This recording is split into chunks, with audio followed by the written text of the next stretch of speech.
And well, yes, here we are for our last part of our discussion. The conversations are heating up a little bit, not in regards to reactions, but in regards to understanding.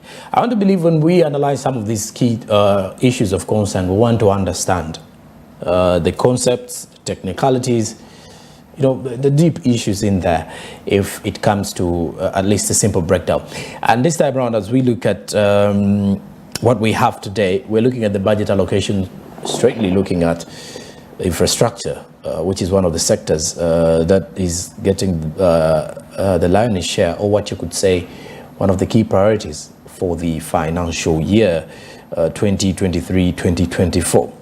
But well, besides that, as we continue to dig deeper, we need to understand there are always some issues behind delay of these government projects. Now, speaking of government projects, not only the roads, by the way, but in other sectors, buildings, whatever programs that are supposed to be implemented and everything. From the side of roads as part of the infrastructure development in the country, what are some of those issues that normally delay these roads, especially when it comes to roads meeting their deadline under which they were supposed to be finished or completed? On the road sector, if it is a new road or roads that are being expanded in terms of width, you will realize that there would be need for compensation. And sometimes evaluation that are normally done by government valuers on the land of these individuals. Sometimes it takes time, and when it takes time, it affects, at the end of the day, the implementation. Of course, many times we agree that feasibility studies are done prior to implementation of this government program. But also, on the side of contractors, issues of access to information on tenders limits them to participate. So which means if there are 44 companies that want to bid for a particular road construction, and only 14 maybe had access to the information, which means if I'm to do some kind of mathematics from the 16, 2 will say, I know this entity, they always take on this kind of people. 3 will say, I don't meet the criteria, even if they have seen. They said, I don't meet it. So they fall out. So it is like we have 11. From the 11, maybe 4 will not meet the deadline for submitting their bids. Now we have 7. So which means now only 7 out of all these many. And yet, the rest that could have not had access to this information could also be meeting the qualification, the criteria for. So access to information is one of the barriers. Now, number 2, issues of capacity is one of the key elements. And this capacity comes in twofold. One, from supervisory part of it, where the project managers, who are in most cases, if I refer to local government, who will be the district engineers. In Uganda, majority of districts have what we call acting district engineers, which means they don't have the most qualified engineers to serve in those offices. And it will affect monitoring, it will affect whatever. Now, if these acting engineers perhaps are recruited based on somebody's political support, then it would become very difficult in instances where political leaders have interest in certain contract. Because EOC will be compromised. Somebody will say, don't you remember I made you there? So that compromise quality. And I think central government should look around how how do they strengthen capacity in this sector? Because it is very critical, because good roads facilitate most of these economic activities that will contribute to economic growth. And I think government has talked about human capital development, and I think they should also be able to have interest in that sector. Oh, okay. Now, the other component would be local contractors, if I may say, for lack of better words, contractors that are Ugandan based. When we compare them with contractors that comes from out, the policy framework seems not to favor much. It favors, but it doesn't favor much our resident capacity, which we should build, so that at the end of the day, when these multilateral companies moves away from here, at least we would have built capacity that are resident. So I think there is need for government to refocus and put more efforts in trying to give more incentive to these Ugandan companies, so that they are able to compete favorably for contract with other international companies. Mm-hmm. So I think those are very, very critical for us, because as a nation who is striving to be self-reliant, we have seen from the budget, it is communicated, our 70% of the budget have to be financed by revenues that are generated from internal. And that means if we build capacities of these local or Ugandan-based companies, then we are also saying we are reducing on unemployment, because many people will be employed. Then we are also saying from that employment, the employees are being taxed, and that increase money for our for financing our development, capital development, and whatever, providing other services. So I think it is important that we refocus as a country to make sure we build local capacities to the extent that we can export. The other day, I was somehow happy when they say in the UPDF we have construction brigades that now whose capacity is built to a certain level. I think that should be done for many construction companies. I think even NIC is a subsidiary of UPDF, the National Enterprise Corporation. Yeah, and I think if the capacity of those institutions are built, beside others that are also here, we shall be having a strong economy, because foreign companies, whereas they are very good, the profit they get, they repatriate. Whereas if we build capacity of our local or Ugandan-based companies, all money keep circulating within the economy, and we would be contributing towards a better development, improved quality of life.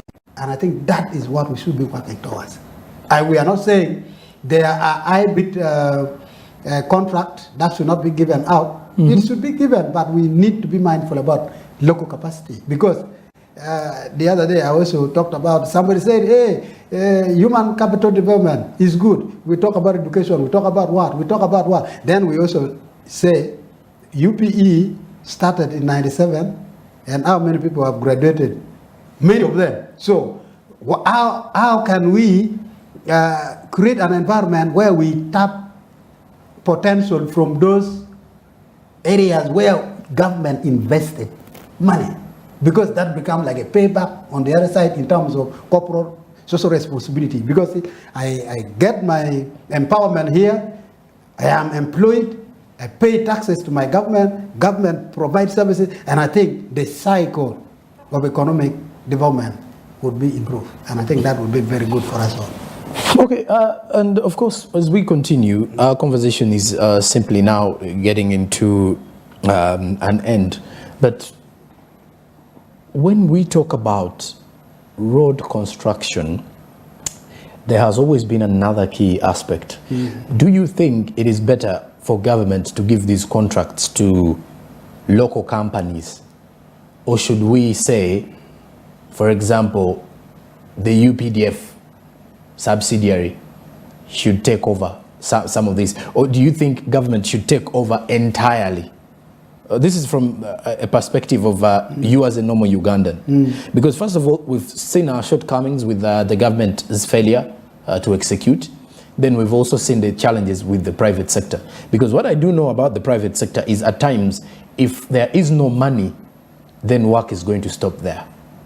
And unlike with the government, if the money is not available, works will continue because they believe money will be coming in the long run. If it's a government subsidiary, they will either way borrow money from the commercial banks or anything to make sure that they push for the completion of the project.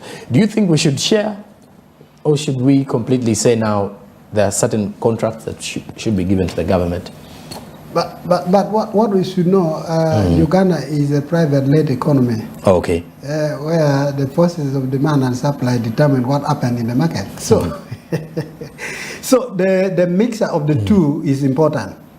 There are contracts that can be handled by government, and I think they should handle to the best of their abilities, without necessarily compromising with certain principles and standards that must be followed even by the private companies. There are things that private companies does better, and they should be credited for that work, and they should be offered those work. And two, you see, private companies is more important because they are contributing towards reducing unemployment, which government may not be able to absorb all the people who graduate every year. So the private sector are part of avenues where all these graduates join and get employment. I am not saying government is not providing employment, but the level at which government provide all the available public work in government, they are fewer than those in the private sector. So if we say maybe 60 or 70% of the work be done by the private sector, we are also saying more people will be employed, and therefore we shall be contributing toward reducing unemployment rate. You understand what I'm saying? So I think that would be a very good strategy to absorb the different human resources that are being produced yearly from the different institutions that we have them. Now, financing our budget up to the tune of 70% also is very good. It sounds very good, and it makes someone to smile immediately. But also, after that smile, you turn to a gloomy face. Why? Because that would mean the small enterprises will be overstressed in terms of taxes. Because if the taxes become too many and they are high, the newly joined businesses sometimes might not be in position to sustain the taxes. Therefore, many businesses may even again close, and that would again, the grab will go down, which means the taxable base will again go down. And I think we need to be very careful when we handle some of these things, because if we are saying you are jump onto this, you come with new policy, do this, of course, it is an obligation, even provided for under Article 17, that all citizens must pay taxes, and that goes over and over again to different businesses that are there. But we should do it in a way that does not make new entrants into the business get shocked and collapse without or before celebrating the first birthday of the business. And I think that is a precaution we should take as a country, because if we don't do it, we shall shrink again. Okay. Yeah. What would be your recommendations in regards to contractors for a better development of our infrastructure in the country, especially when it comes to the roads? What would you recommend for anyone who's given a government contract or a contract by a private company in regards to making sure that Ugandans can, enjoy and, love their country with the kind of roads that are being constructed? What would be your take?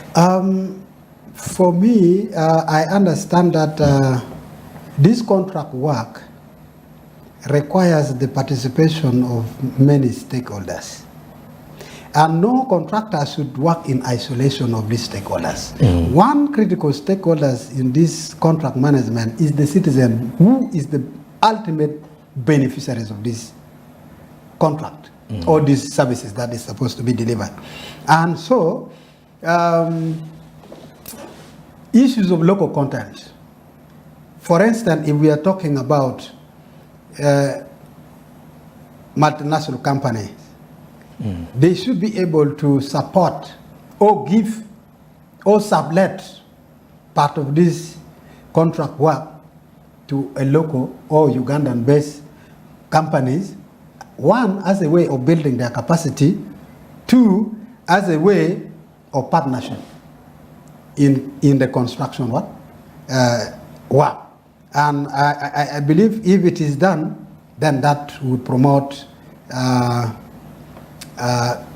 coexistence between the multilateral companies, the local company or the Ugandan-based company, and also constant, consistent disclosure of information about the project, about the program, so that citizens and all stakeholders are aware of every stages of implementation of this program or contract. And that would help all of us to be accountable to the entire process. Of course, we have a role to play as an individuals, as a company, as citizens, as the legislators, to make sure infrastructures, deliveries, processes are made very, very transparent and accountable to Uganda. Oh, okay. Now, to my viewers out there who've been watching us for the last 1 hour, now we're clicking to 1 hour and 20 minutes. What would be your final remarks or your parting shots as we are winding up with our discussion today, which was rotating around road and infrastructure development in the country? Number one, my mother, who is in Nakawa market there, the one in Nakasero, wherever, in all these markets. Okay. You should know that the way you pay taxes, it translates to the latrine you have near that market.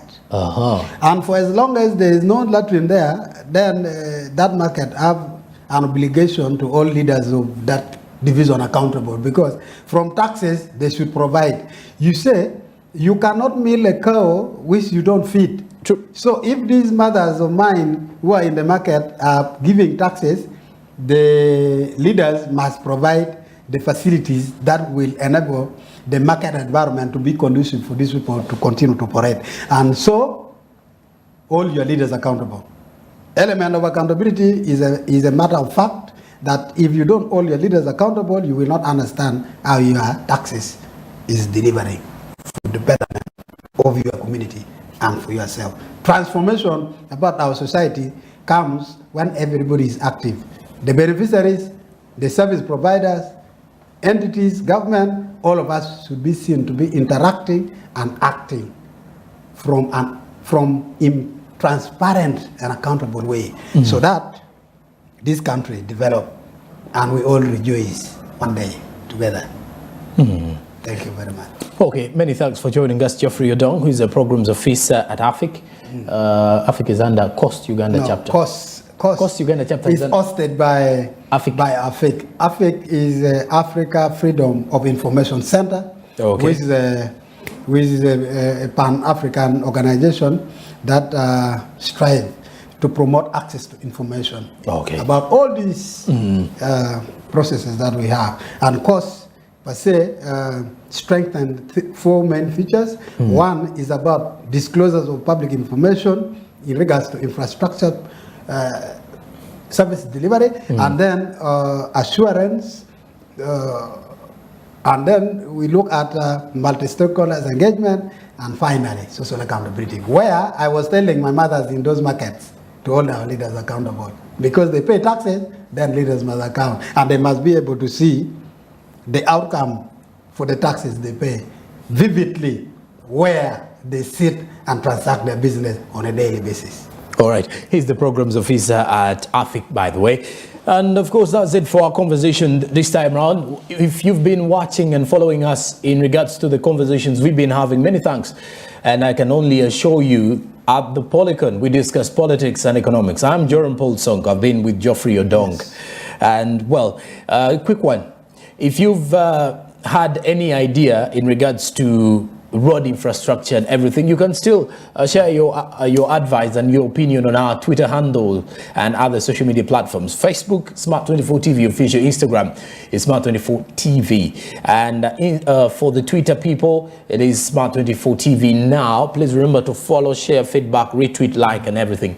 And if you want to watch us anywhere, anytime, wherever you are, that is download the Smart Digital app. If you download the Smart Digital app, all you need to know is you will be able to stream live NBS Cordeo, stream live Smart 20, that is Smart FM, 89 FM. And of course, you'll be able to watch Smart 24 TV live anywhere, anytime. And for the Smart 24 television, as we continue to drive your business, you should as well be reminded that we give you 24 hours of business conversations and of course coverage wherever and whenever you need it. The Policon discusses politics and economics happening Sundays. That is from 9 o'clock to 10:30 p.m.